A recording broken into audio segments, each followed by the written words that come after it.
¿Ahí ven todos? Sí, doctor.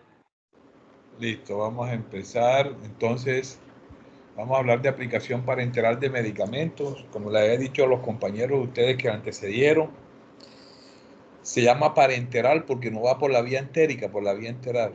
Cuando nosotros tomamos una pastilla, esa pastilla va por vía digestiva y la vía digestiva también recibe el nombre de vía entérica. Entonces, por eso es que se llama enteral todo lo que va por el sistema digestivo y lo que no administramos por el sistema digestivo se llama parenteral, que puede ser tópico en la piel, puede ser parenteral, pero en este caso nos vamos a referir específicamente, en este caso nos vamos a referir es a la aplicación de la parte de inyecciones por diferentes vías, intradérmica, subcutánea, intramuscular y intravenosa en ese orden de ideas. Entonces tendríamos que empezar hablando de un actor importante que es la jeringa y la aguja, empezando que ya tiene un émbolo que es el que se introduce para que salga el líquido, tiene unas aletas de sujeción, tiene un cuerpo y ese cuerpo está marcado con unos volúmenes para nosotros saber cuánto vamos a aplicar, una boquilla y pivote, y tiene una aguja hipodérmica. Aquí lo podemos ver mejor. Esta es la jeringa y sus partes, que son las lengüetas de sujeción, el émbolo, y acá tenemos el cuerpo que está milimetrado para saber cuánto se está aplicando el líquido, y el cono que va para la aguja. Y tenemos la aguja que tiene un componente que es el cono, que se introduce acá en la boquilla, tiene una parte metálica, cánula o también llamado cuerpo, y tiene un bisel, que es la punta de la aguja que tiene el agujero, se llama bisel. Si nosotros vemos aquí, el cono tiene colores, tiene diferentes colores, y esto es importante porque el diámetro de la aguja, o sea, la luz interna de la aguja, el diámetro va determinado de acuerdo al color, como vamos a ver más adelante. Entonces, las agujas, estas agujas hipodérmicas las vamos a clasificar según el calibre y según la longitud. Entonces, las agujas tienen unos números, que es el calibre. Esos números están expresados en unas unidades llamadas unidades G, que viene de gauge, unidades G.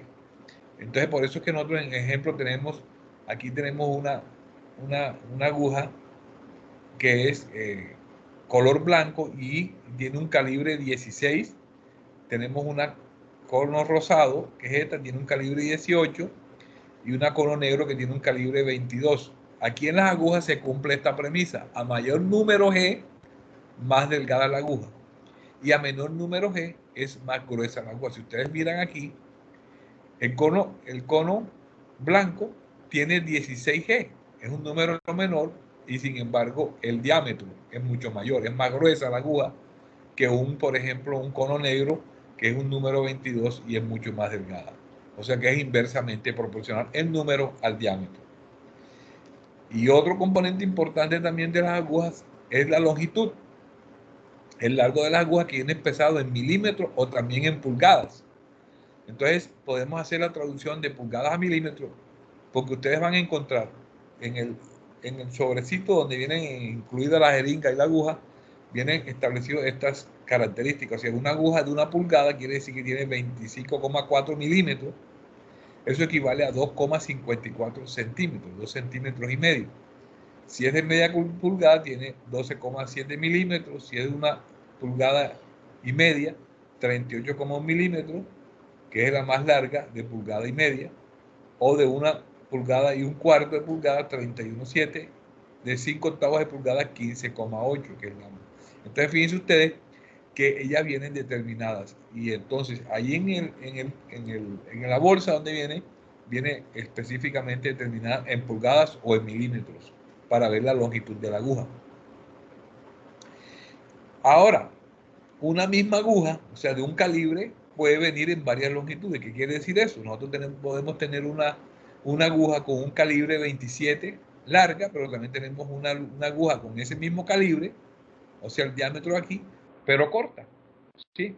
Esto porque nosotros, estas agujas van a tener diferentes usos de acuerdo a quién se le va a aplicar el medicamento y de acuerdo a las características del medicamento. Entonces nosotros, por ejemplo, un adulto común y corriente podemos aplicarle una inyección subcutánea con una aguja calibre 27 larga, pero si es un niño podemos utilizar el mismo calibre, pero lógicamente ya la aguja tiene que ser corta.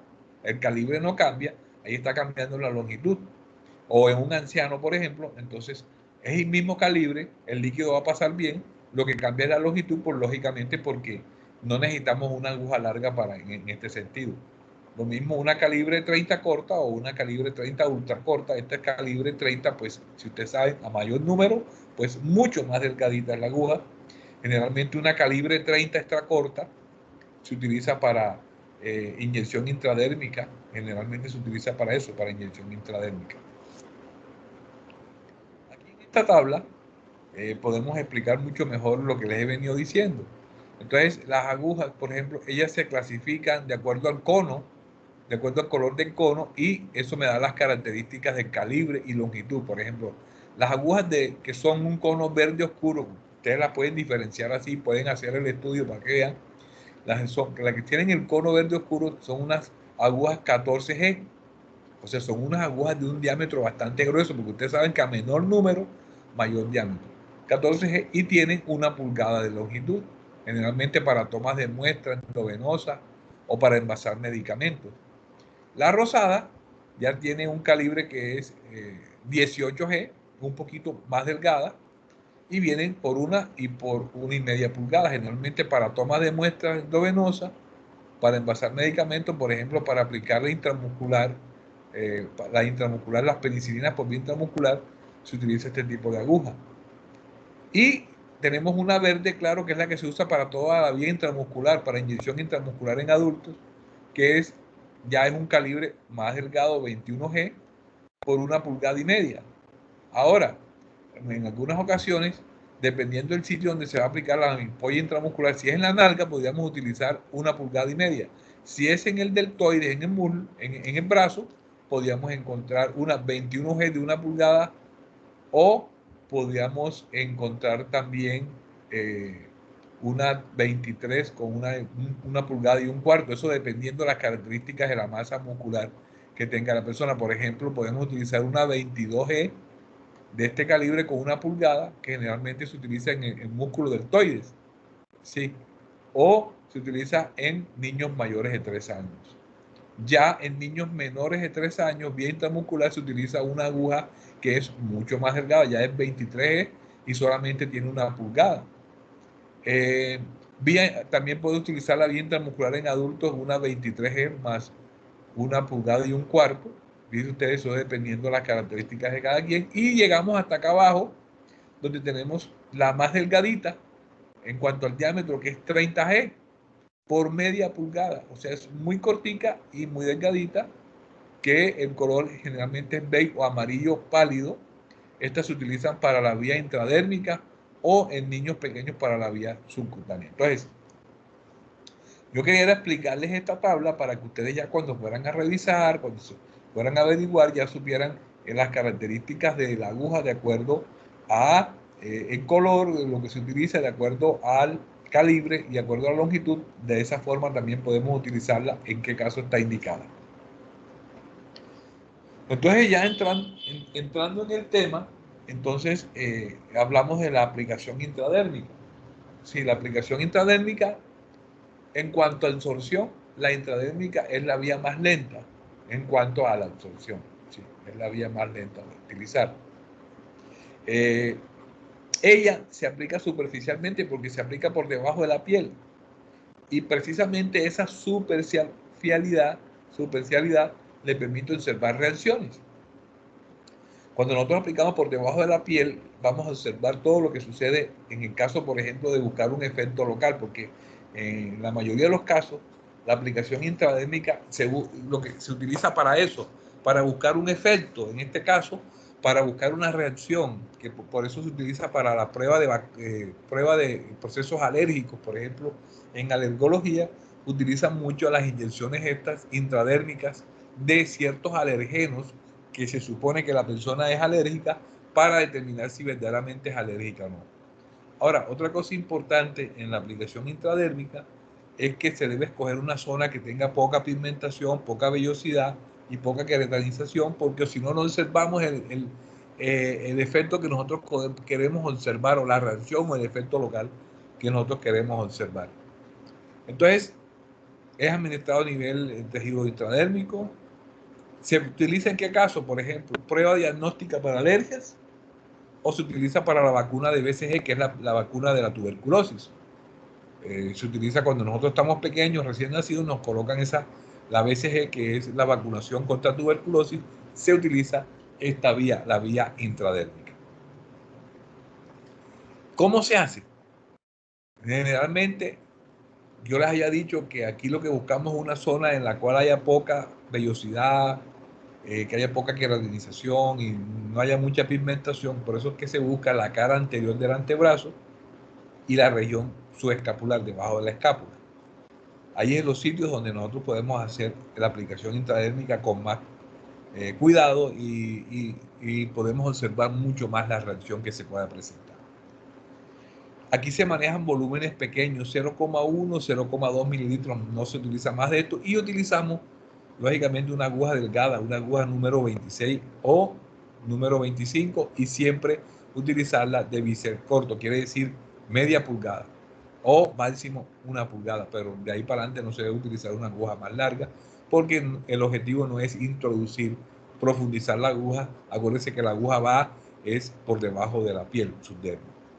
Y para esto tenemos que utilizar una jeringa pequeña, que uno puede pedir como una jeringa de tuberculina, o pedir una jeringa de insulina, que son jeringas pequeñas, porque no es necesario. Acuérdense que vamos a aplicar son 0,1, 0,2 mililitros, no alcanzamos a aplicar ni en centímetros, ni en medio centímetro, entonces no se necesitan unas jeringas grandes para eso.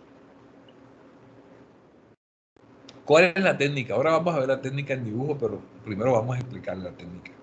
Se toma la jeringa, se tracciona la piel, se hace una tracción y se punciona con el bisel de la aguja hacia arriba. Acuérdense que yo les mostré el bisel aquí.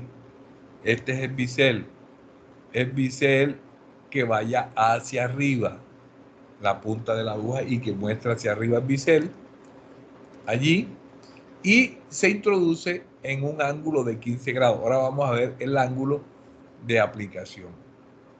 Se avanza con la aguja bajo la epidermis, de manera que nosotros podemos ver cómo va avanzando la aguja por debajo de la piel. Acuérdense, un volumen no mayor a 0,2 mililitros. Y cuando nosotros avanzamos y aplicamos el medicamento, se forma una vesícula, o una pápula. Algunos dicen pápula, algunos dicen vesícula. Se forma una vesícula de más o menos 6 milímetros. ¿Qué hacemos nosotros? Luego que se forma la vesícula, nosotros aplicamos, hacemos un círculo alrededor con un lapicero en el sitio de punción alrededor de la vesícula, para nosotros determinar si de pronto esta vesícula sigue creciendo o hay un enrojecimiento, hasta donde se forma el halo de enrojecimiento, para poder determinar si verdaderamente la persona es alérgica al medicamento que estamos probando. Aquí vemos, en esta técnica, agarramos con el índice y el dedo pulgar. El dedo índice lo colocamos en el brazo de la persona para apoyarnos y que no tiemble la aguja, y introducimos la aguja en un ángulo. Fíjense ustedes, esto es un ángulo de 15 grados. Así se forma el ángulo de 15 grados, porque si profundizamos acá nos vamos al tejido celular subcutáneo. Entonces estamos en superficial, y para eso se utiliza el ángulo de 15 grados, precisamente para no irnos profundo en la aplicación. Aquí ven ustedes cómo, por ejemplo, en el recién nacido se aplica la vacuna de BCG para tuberculosis, se aplica de forma intradérmica. Incluso nosotros alcanzamos a ver por debajo de la piel, alcanzamos a ver la aguja, cómo se introduce. Por eso es que deja marca. Por eso es que la aplicación, si yo no sé si ustedes se han visto, ustedes tienen una marca allí en el hombro que es producida por esa vacuna, porque se produce directamente, incide sobre la piel, y eso es cicatrización. Este es el ángulo de punción, 15 grados.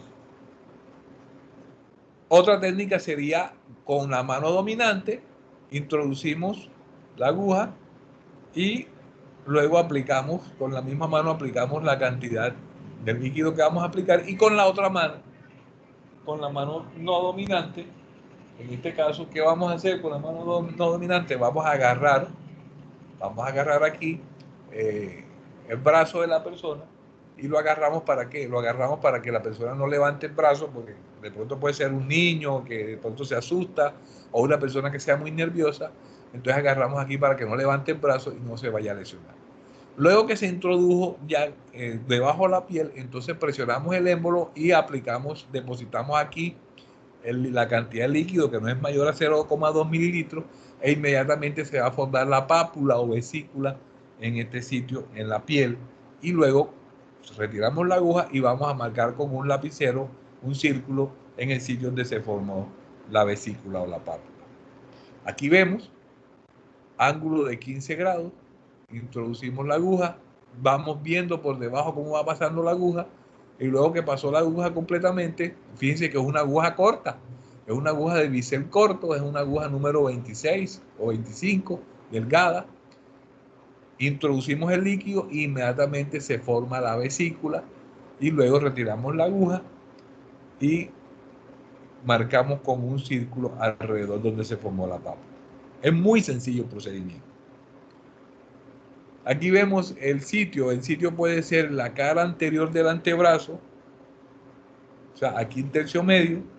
Algunos recomiendan en la zona superior del tórax, pero es recomendable si la persona no tiene mucha vellosidad en este sitio.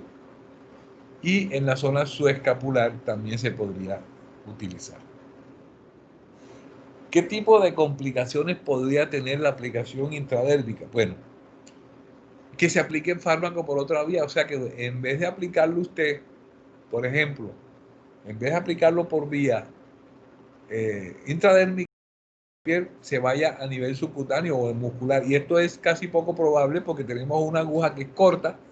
Para eso utilizamos una aguja corta y para eso utilizamos el ángulo que es el adecuado, que es de 15 grados, para que pueda entrar solamente en piel y no se profundice. O otra complicación es que sea no interpretable por fallas en la técnica. Si usted tiene una técnica inadecuada en la cual usted se mueve más abajo de la piel, no se va a formar la pápula. Y si no se forma la pápula, usted no puede interpretar la prueba. Entonces, si usted iba a hacer una prueba para ver si la persona era alérgica a un antibiótico, por ejemplo, a la penicilina, y usted introduce por debajo de la piel que se llega al tejido celular subcutáneo, no se va a formar la pápula y entonces usted no va a observar ningún tipo de reacción. Y lo otro es que la persona puede hacer una reacción exagerada, ¿sí? De acuerdo a medicamentos, la persona, si es demasiado alérgica, puede ser una reacción exagerada y eso es una complicación de este tipo de pruebas. ¿Hay alguna pregunta con respecto hasta aquí, con respecto a la aplicación intradérmica?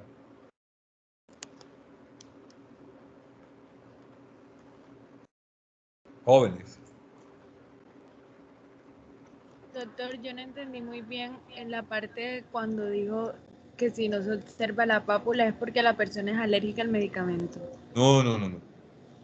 La pápula no se observa porque hay una falla en la técnica, que te profundizaste en la aguja y no se forma la pápula en la piel.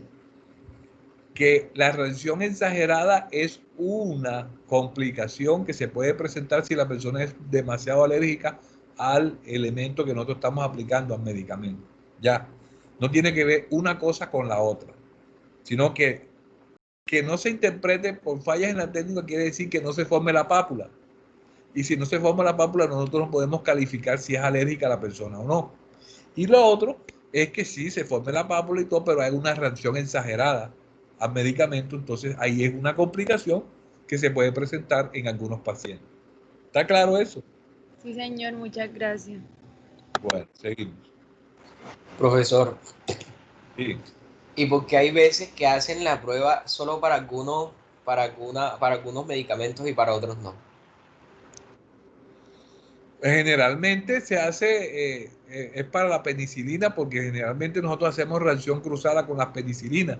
Entonces incluso hay personas que se han inyectado penicilina y hace años que no se la aplica y puede tener un proceso alérgico a la penicilina. Por eso es que normalmente cuando se va a aplicar la penicilina benzatínica se considera que es mejor hacer una prueba de sensibilidad. Por eso uno coloca penicilina benzatínica previa prueba de sensibilidad, porque puede hacer una reacción cruzada. Generalmente con con el antibiótico que es la penicilina, es con lo que se hace. Ya con otro tipo de sustancias es los alergólogos que comienzan a investigar si la persona es alérgica a ciertas sustancias del medio. Entonces ellos hacen preparados con polen, hacen preparados con polvos caseros, hacen preparados con estas sustancias y se lo aplican a la persona a ver si la persona hace una reacción exagerada y de ahí de esa forma ellos saben a qué está haciendo alergia a la persona. Bueno. La otra aplicación es la subcutánea. Entonces nos vamos un poquito más profundo, vamos al tejido celular subcutáneo. Allí se deposita el medicamento en la grasa que está por encima del músculo. Esta pues, es una vía más rápida que la oral, pero es mucho más lenta que la intramuscular. Acuérdense que la vía oral es la más lenta porque tiene que pasar el proceso de mezcla en el estómago y luego pasar al intestino delgado, primera porción y sufrir el proceso de absorción. Entonces, esta vía es más rápida que la oral, pero es mucho más lenta que la intramuscular. Generalmente la subcutánea se aplica ¿dónde? A nivel periumbilical alrededor del ombligo y en las caras externas de los brazos y muslos, que son los sitios de mayor frecuencia en la cual se aplica la subcutánea. La cantidad puede ser hasta 2 mililitros. Ahí dice se puede inyectar el máximo ser 1 mililitro, pero puede ir de 0,5 hasta 2 mililitros. ¿En qué caso se utilizamos nosotros una aplicación subcutánea? Por ejemplo, cuando aplicamos la vacuna antitetánica, cuando aplicamos la vacuna de la hepatitis también, cuando aplicamos la insulina. Entonces los pacientes diabéticos utilizan esta vía siempre para la aplicación de la insulina. Y también se utiliza como para el tratamiento con anticoagulantes, como en el caso de la heparina. Utilizamos y otro tipo de vacunas también se podrían aplicar por aquí por la subcutánea. Entonces la técnica es, aquí vamos a utilizar ya una aguja no tan pequeña, que puede ir entre 26 y 23. Acuérdense que la intraétnica era 25, máximo 26 y máximo 25. Y aquí podemos ir de 26 hasta 23, o sea que podemos utilizar una aguja calibre 25, 24 o 23, que son un poquito más gruesas que la que utilizamos en la intradérmica. El volumen, acuérdense que entre 0,5 y 2 mililitros. Entonces, ¿cómo se hace? Lo importante de la técnica subcutánea es que se debe hacer un pliegue con piel y tejido celular subcutáneo. Ahora les muestro cómo se hace ese pliegue. Y luego que se hace el pliegue es donde se inserta la aguja, y la aguja aquí no se va a insertar en un ángulo de 15 grados, sino de 45 grados. En un ángulo de 45 grados nosotros aseguramos que no estamos cogiendo músculo porque el músculo está más abajo. Se suelta el tejido y cuando nosotros vamos, antes de aplicar la inyección, tenemos que aspirar la jeringa, o sea, aspirarlo un poquito y tenemos que asegurarnos que no fluya sangre. ¿Por qué? Es muy poco factible que nosotros en el tejido celular subcutáneo encontremos muchos vasos sanguíneos. Generalmente hay pocos vasos sanguíneos. Pero accidentalmente, nosotros al introducir la aguja, vamos a introducirla en un vaso sanguíneo. Entonces, al hacer eso y aspiramos, sale sangre, se devuelve sangre hacia la jeringa. Entonces, en ese caso, lo que tenemos es que retirar un poco la aguja y cambiarle de dirección, o definitivamente retirar la aguja, cambiarla y hacer en un sitio al lado la inyección. Entonces, no es conveniente que nosotros apliquemos la inyección si cuando nosotros aspiramos vamos a encontrar que se devuelve sangre. Lo ideal no es encontrar sangre ahí porque estamos en el tejido celular subcutáneo y vamos a aplicarlas en el tejido, no en... Para eso se utilizaría la vía intravenosa en caso contrario. Aquí vemos, por ejemplo, en el paciente diabético hace un pliegue. Ahora les voy a mostrar bien el pliegue. Aquí no se ve bien. Aquí es para mostrarle el ángulo, que ya es un ángulo de 45 grados. Aquí sería de 15, aquí de 45 y aquí sería de 90 grados. Entonces, el ángulo es 45 grados. Miren, en el caso de esta paciente que le vamos a aplicar heparina, entonces hacemos un pliegue con el dedo pulgar y el dedo índice. Hacemos un pliegue y allí en ese pliegue es que vamos a aplicar el medicamento. Esta es la subcutánea. Y el pliegue es fundamental porque cuando nosotros hacemos el pliegue, inmediatamente levantamos el tejido celular subcutáneo y dejamos el músculo. Entonces allí el riesgo es inmensamente menor de nosotros llevar esa inyección a nivel del músculo, porque lógicamente estamos levantando el tejido celular subcutáneo cuando nosotros hacemos el pliegue en la piel. Esta, para que ustedes miren, aquí se aplicó subcutánea, en el ángulo es de 45 grados, una aguja corta, una aguja pequeña. Este es el ángulo de punción en la subcutánea, que es de 45 grados, y los sitios donde se debe aplicar es tercio medio de los brazos, zona periumbilical, tercio medio de muslos, zona dorsal y zona ventrodorsal glúteo, o sea, por encima de la región glútea. Normalmente, en el caso específico de los pacientes diabéticos, ellos utilizan la zona periumbilical y la zona del tercio medio de los muslos porque es más fácil para ellos hacerla. Se les dificulta más hacerla en el tercio medio de los brazos. Generalmente las vacunas se ponen aquí en el tercio medio, la de la hepatitis B, la de la antitetánica, se coloca en el tercio medio del brazo, aunque también se podían colocar alrededor del ombligo, sobre todo la antitetánica. Y ya aquí es más difícil, aquí tendría otra persona que aplicarle la vacuna. En este caso, si es la insulina, pues la persona no podía aplicársela en la parte posterior. Entonces, esa era la subcutánea. Preguntas con respecto a la aplicación subcutánea.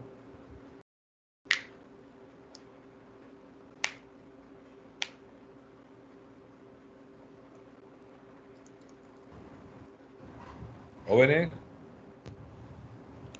Doctor, no es una pregunta con respecto a eso, pero es una pregunta que me gustaría hacerle, es que si esta práctica nosotros la podemos dar de forma presencial. Yo sé que ya las prácticas se acabaron, pero si usted como que podría dar un curso, pues con respecto a la universidad, yo no sé, como que se pongan de acuerdo para ver si nos pueden dar como que este tipo de práctica.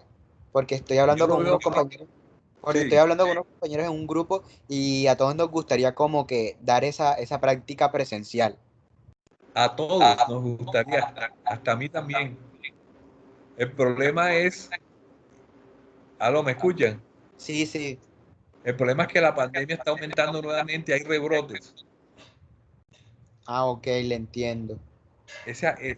Miren, ojalá yo pudiera dar todas las clases prácticas, las que haya que darle práctica, las que necesariamente son prácticas, pero tenemos una situación difícil. Yo le estaba aplicando al grupo anterior, una situación difícil en la cual ya están aumentando los casos, ya hay personas yo sé que hay estudiantes y personas que tienen familiares que tienen comorbilidades, enfermedades en la casa, y es muy difícil arriesgarse porque es que ya están aumentando los casos.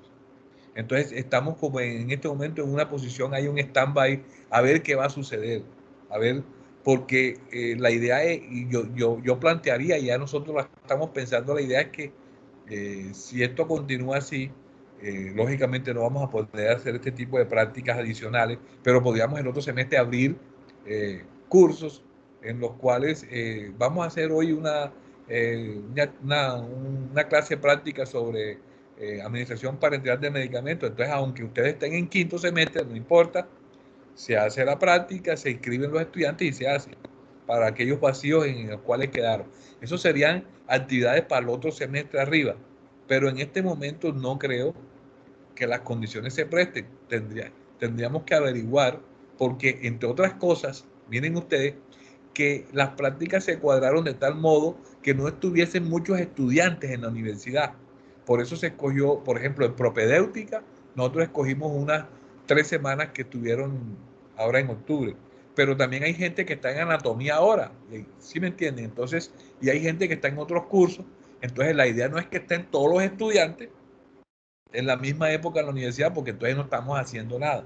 Entonces ahora mismo hay estudiantes allá, lógicamente, prácticas que se programaron para que no se encontraran con los otros estudiantes.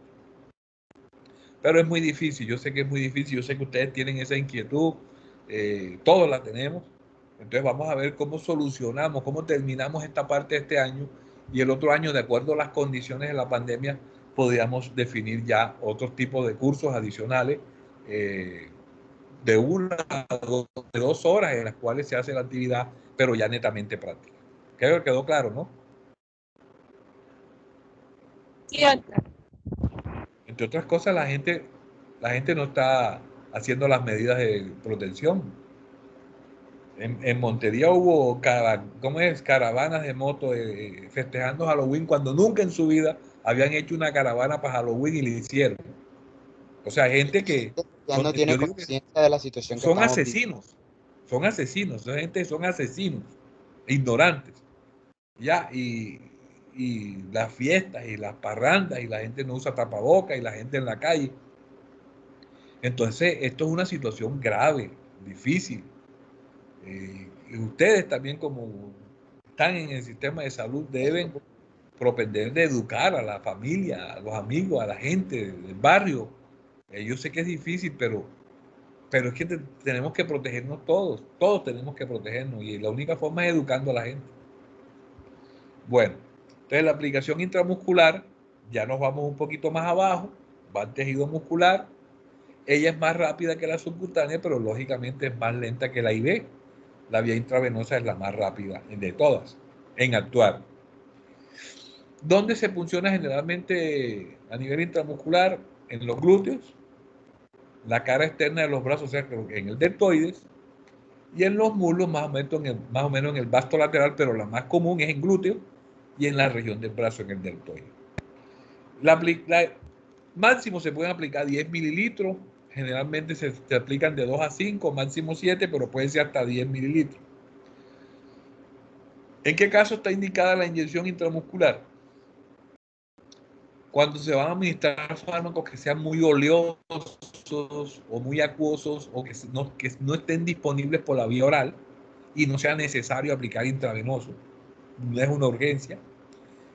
En pacientes poco colaboradores, yo les he dicho que las cantidades pueden ir hasta 10 mililitros. En pacientes que colaboran muy poco, en personas incapaces de deglutir o que están inconscientes. O sea, en pacientes poco colaboradores, en el sentido que nosotros podemos tener un paciente que esté muy agitado, que tenga un trastorno mental, en el cual ese paciente hay que inyectarlo para sedarlo, y entonces este paciente es imposible aplicarle una inyección intravenosa. Segundo, no se va a tragar una pastilla.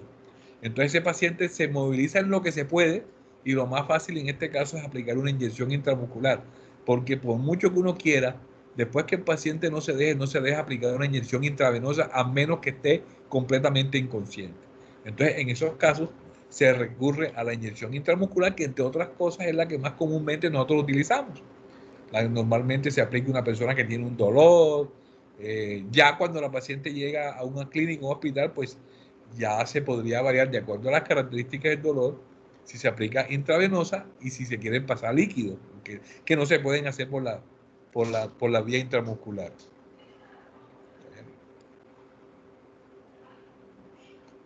Bueno, continuamos. O también fármacos que se alteren por el ácido gástrico, entonces como no se pueden dar por el que el ácido gástrico se lo puede alterar el medicamento, entonces se aplican por vía intramuscular.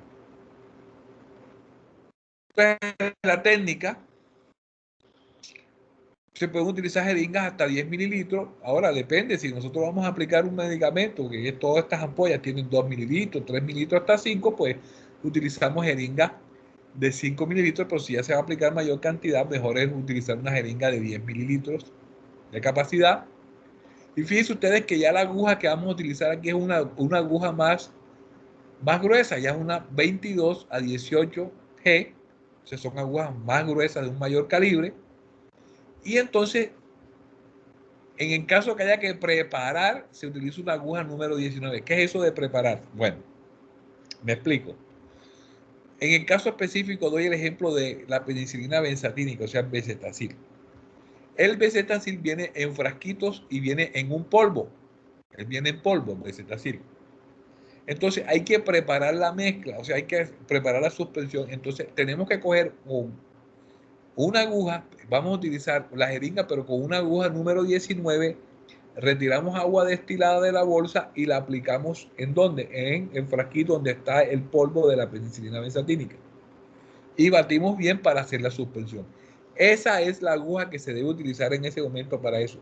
Pero ya esa aguja se desecha y luego sí aplicamos la aguja con la cual vamos a poner la inyección, que puede ser una aguja 22 o 21 o 19, cualquiera de esas, pero cambiamos completamente la aguja porque esa aguja, si utilizamos la misma aguja con que hicimos la mezcla, podemos llevar un proceso infeccioso al músculo. Y además de eso, que la aguja también se daña. Entonces, la idea es que si vamos a preparar una ampolla en suspensión, primero utilicemos una aguja para la suspensión y luego sí utilizamos la aguja que es la con la cual se va a inyectar la persona. ¿Entendieron esa parte?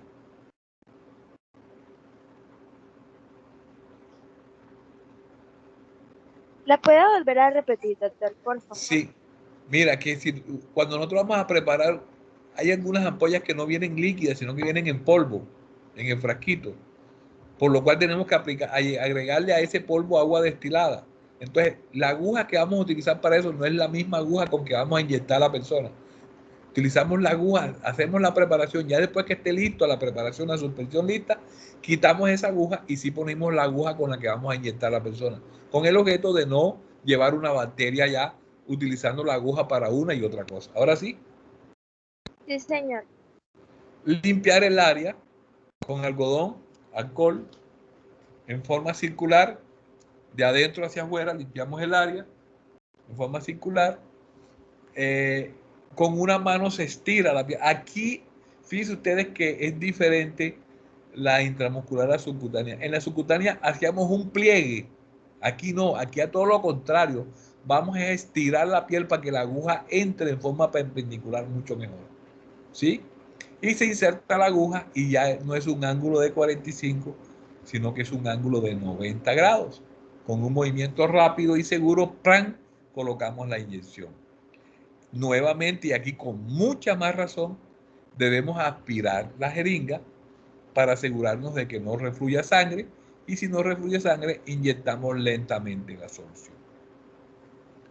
Luego, retiramos la aguja y le damos un masaje en forma circular en la zona donde se colocó la inyección. ¿Dónde son los sitios de punción? Brazo, ¿sí?, en el músculo deltoide, 4 traveses de dedo por debajo de la articulación del hombro, o sea, por debajo del acromión. En el muslo, generalmente, que es vasto lateral, en la cara externa, el tercio medio. Eso lo vamos a ver ahora en dibujo, el sitio exacto. Y a nivel glúteo, en el cuadrante superior externo, como vamos a explicar. Entonces, aquí vemos cómo se aplica en el deltoides, se estira un pliegue y lo colocamos en este sitio intramuscular, directo, un ángulo de 90 grados. Lógicamente, si vamos a aplicar una inyección intramuscular en el deltoide, como yo les hablaba al inicio de la charla, aquí podemos utilizar una aguja con un bisel más corto, no una aguja de 1,5 pulgadas, que eso es más que todo para la región glútea, pero podemos utilizar una aguja de 1 pulgada, por ejemplo. Y este es el ángulo de aplicación que va directamente al músculo. Aquí vemos cómo se aplica la inyección directamente y antes de aplicar todo el medicamento, aspiramos, retiramos un poquito el émbolo para ver si aquí aparece sangre. Si aparece sangre, ¿qué hacemos? Retiramos un poquito la aguja, pero sin sacarla, y le cambiamos de dirección, aspiramos nuevamente y ya lo más probable es que no vaya a salir sangre y aplicamos el medicamento. La idea no es aplicar el medicamento en vía intravascular, sino intramuscular. Aquí vemos cómo se aspira, se está aspirando para ver si sale sangre. Y aquí vemos la zona del deltoides. Este es el acromión. Ponemos nuestros 4 dedos debajo del acromión y debajo del último dedo. Ahí en ese sitio es el sitio de punción, en la zona media del deltoide. Aquí no se corre ningún peligro de que hayan vasos grandes o nervios que se pueda lesionar. Y esta es una zona que se utiliza muy poco, que es la zona ventroglútea. Aquí está la persona lateral, de lado. Aquí tenemos la espina ilíaca anterosuperior, aquí el sitio de punción, y aquí el trocánter mayor, por debajo del trocánter mayor, delante de la región glútea. Es muy poco utilizado. ¿Me están escuchando bien? ¿Sí? Señor. Señor. Bueno. Y la otra es la zona del vasto externo y el recto femoral, más o menos el sitio de punción. En esta zona muy poco se utiliza. Esta sí se utiliza bastante, además de la del deltoides, que es zona dorsoglútea.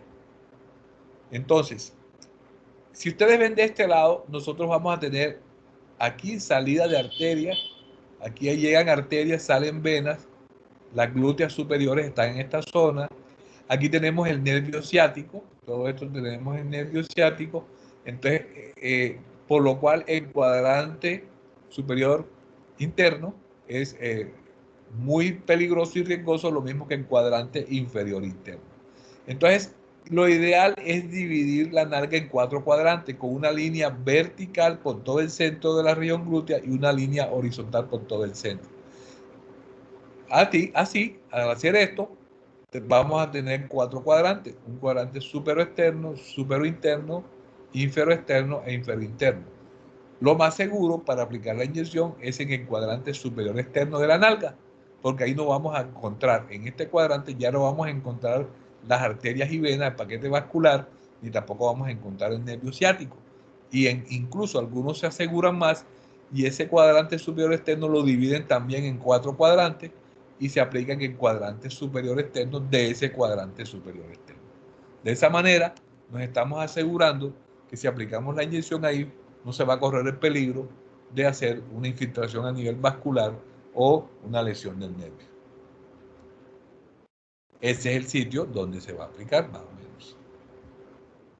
Y aquí, que pueden ser 3 o 4 traveses de dedo, eso depende del ancho del dedo. Este sería el acromión aquí.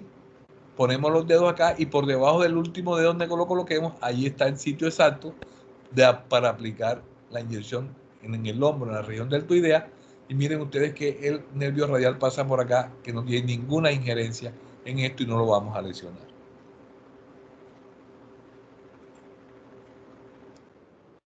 Y esta es en la cara externa del muslo.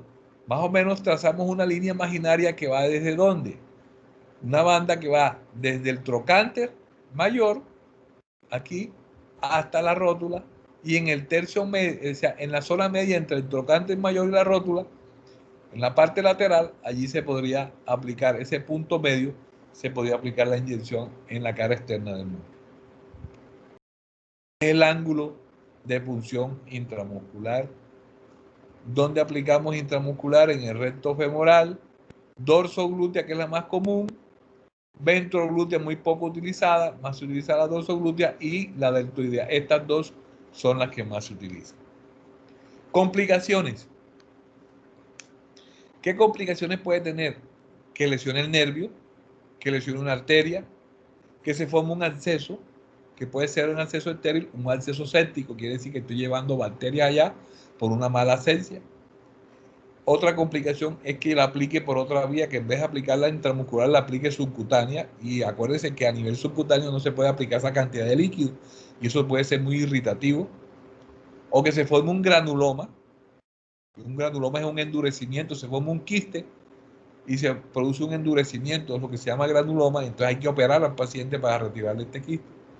O que se infiltre a la piel, que es muy poco probable que se produzca una infiltración a la piel. Y esa es los ángulos que hemos hablado. Entonces, hasta ahora hemos hablado de intradérmica, que es 15 grados. La endovenosa la vamos a hablar ahora, que es 25 grados. Subcutáneo, 45 grados. Y luego la intramuscular, que es 90 grados. Esa son la angulación que se utiliza. Luego viene la aplicación intravenosa. Sí. Es la que utilizamos para una respuesta rápida. Si nosotros queremos una respuesta rápida al medicamento, esta es la vía. Pero además de eso, esta vía es importante porque se pueden aplicar grandes cantidades de droga o grandes cantidades de líquidos si el paciente está deshidratado, o para mantener al paciente hidratado, por lo cual es una ayuda importante en el tratamiento de pacientes que están hospitalizados o que están con cuidados hospitalarios en la casa. Se puede utilizar la vía intravenosa. También se utiliza cuando los medicamentos son muy irritantes por otras vías, o también se puede administrar en lo que se llama un bolo directo, que voy a explicarles el bolo enseguida aquí. Es cuando una de las compañeras de ustedes llega con un cólico menstrual, le ponen el torniquete, enseguida le cogen la vena y enseguida le aplican directamente aquí, después de coger la vena, enseguida sueltan el torniquete y le aplican directamente un bolo Incluso a veces uno deja que la sangre que regresa de acá se disuelva con la buscapina en la jeringa e inmediatamente la inyecta. Eso es embolo directo, cuando se inyecta así de esa forma, o cualquier otro tipo de analgésico. Bueno, la técnica intravenosa. Lavado de manos, ponerse guantes, y esta sí que es importante aquí porque podemos llevar una bacteria en torrente sanguíneo y producir una alergia en el paciente. Seleccionar el sitio de punción, se aplica el torniquete. Ahora les muestro cómo se aplica, en la forma como se aplica el torniquete. Hay que desinfectar la zona con alcohol y algodón bien desinfectada.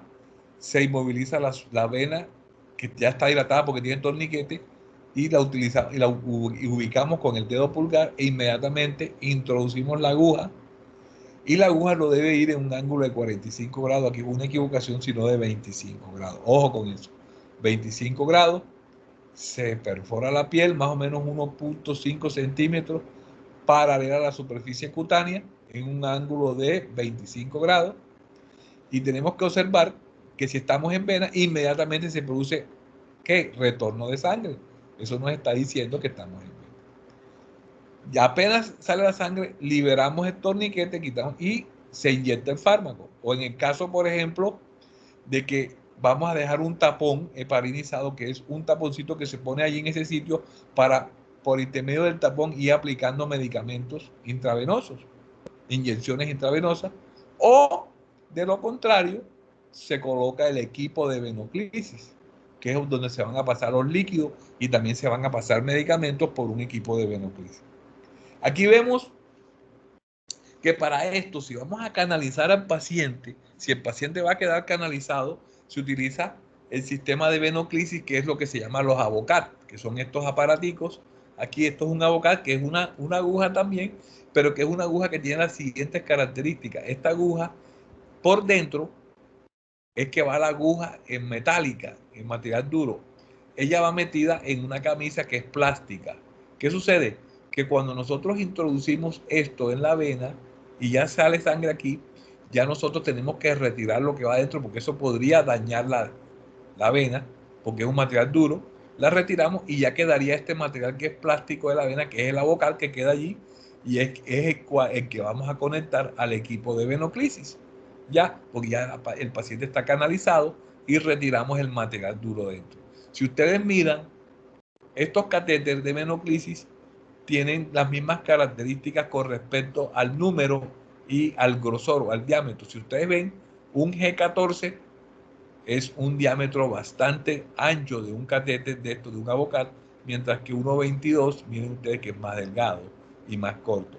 Generalmente estos calibres grandes, 14, 16 o 18, se utilizan en pacientes que tienen un shock hipovolémico, en los cuales hay que pasarle líquido en grandes cantidades. Lógicamente que estos no se pueden utilizar en un niño.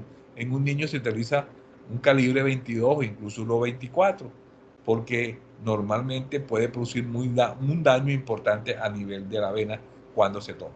Entonces, esto es importante que lo tengan en cuenta, que el calibre aquí también es igual como en las agujas hipodérmicas, que a menor número el calibre es mayor, pero a mayor calibre nosotros tenemos la facilidad de pasar más cantidad de líquido, lógicamente.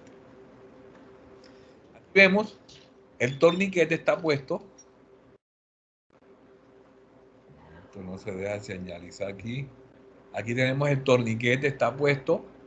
Aquí estamos visualizando la vena, la estamos limpiando bien con alcohol y algodón. Aquí llegamos, ya encontramos la vena, la canalizamos, el torniquete sigue puesto. Luego ya llegó sangre aquí, entonces ¿qué vamos a hacer? Retiramos lo que yo le dije, lo que está adentro, que es lo duro, y ya dejamos el catéter aquí. Luego quitamos el torniquete y ya conectamos, oígase bien, conectamos el Avocat que quedó aquí, lo conectamos al equipo de venoclisis, lo fijamos y ya pasamos el líquido, se abre la llave y pasamos el líquido que vamos a pasar. Es lo que yo les había explicado aquí, podemos canalizar en el codo, en el pliegue del codo, y aquí es importante hacer esta siguiente apreciación, miren. Nosotros podemos canalizar en el pliegue del codo como vemos aquí. Generalmente en el pliegue del codo se utiliza si nosotros vamos a retirar inmediatamente la aguja. O sea, si nosotros vamos a tomar una muestra de sangre o vamos a aplicar un bolo, un medicamento en bolo. Pero normalmente si el paciente va a quedar canalizado porque se le van a pasar líquidos y van a quedar en observación, lo más probable es que no utilicemos el codo, sino que utilizamos la mano para tomar una vena en la mano, porque ustedes se imaginan uno con el brazo extendido por mucho tiempo, se cansa, no puede movilizar el brazo, porque lógicamente está canalizado aquí. Entonces normalmente cuando se van a pasar líquidos y el paciente se va a quedar en observación hospitalizado o que va para cirugía, no canalizamos el codo, sino que canalizamos, no en el pliegue del codo, sino que canalizamos más periférico, o sea, en una mano, cosa que permita que el paciente movilice su articulación del codo. ¿Y cuáles serían las complicaciones que se podrían presentar en los pacientes que se les coloca una inyección o que canalizamos a nivel intravenoso? Hematomas. Sí, que se puede ver que se rompe la vena y ahí se produce un hematoma, o que se extravase el líquido, en este caso el antibiótico, o sea, se produce una extravasación de ¿qué? De destroza o de solución salina, y eso produce una lesión del tejido, o que se produzca una flebitis, que es inflamación en todo el recorrido de la vena, se pone roja, y esto pues se evita porque hay que estar cambiando cada 48 horas el sitio donde se produce se canalizó la vena, porque puede producir un proceso inflamatorio a nivel de la vena, y cambiamos hacia otra vena, colocamos una vocal en otra vena. Entonces se evita la flebitis de esta forma, no dejar mucho tiempo con la misma vena canalizada. O se puede presentar otra complicación, que es una infección sistémica, que llevamos una bacteria en torrente circulatorio y el paciente puede hacer una sepsis. O también puede ser un embolismo aéreo. ¿Por qué? Porque cuando usted va a colocar el bolo, usted tiene que, de la jeringa en la cual va a colocar medicamentos, tiene que sacar completamente el aire, las burbujas de aire. Nosotros sacamos las burbujas de aire, que no quede ninguna burbuja de aire en ese sitio, y luego sí lo colocamos en bolo. O cuando se va a colocar el equipo de venoclisis, hay que sacar el aire del equipo de venoclisis para después conectarlo. Porque si quedan burbujas de aire, estas burbujas de aire pasan también a la vena y pueden entrar a circulación y pueden producir un taponamiento de una arteria pequeña a nivel de, por ejemplo, del pulmón o a nivel del cerebro. Entonces puede producir una embolia en el paciente. Entonces por eso es que hay que tener mucho cuidado con respecto a las burbujas de aire. Bueno, jóvenes, eso era lo que les iba a hablar sobre administración para entregar de medicamentos. Espero que les haya gustado. Voy a ver si bajo unos videos para mandárselos sobre esto. Voy a trabajarle en eso para enviarle a los dos grupos, el de ayer y hoy, para que ustedes miren el video. ¿Hay alguna duda? ¿Alguna inquietud?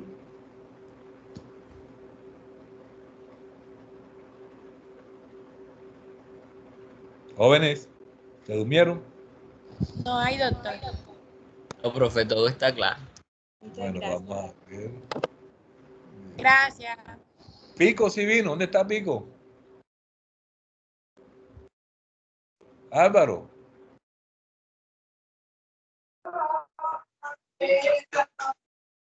No contesta. Pico, presente aquí, profesor. Sí, pero no asististe al de esta mañana, o sea que tienes la falla. Sí, sí asistí esta mañana. No, señor. Claro que sí. No contestaste. Ah, no sé, seguramente no escuché. No escuché. Ahí en la lista estaba usted, como siempre. No, señor, yo no descargo lista porque ahí usted puede aparecer ahí, pero no está. Ah, Vázquez seguramente no José. escuché. Vázquez José tampoco asistió, y no sé si es de este grupo. No asistió Rodríguez Cristian, no asistió Arteaga María y no asistió Álvaro Pico esta mañana. Ustedes tienen que asistir a todas las clases, tanto la mañana, la primera, como la normal de cada uno de ustedes. Bueno, listo. ¿Alguna otra inquietud o ya todo está ahí bien? No, doctor, ya todo claro. Muchas Bueno, gracias. que les vaya bien, chao. Gracias, igualmente. Claro. Gracias. Bye. Gracias, doctor. Bueno.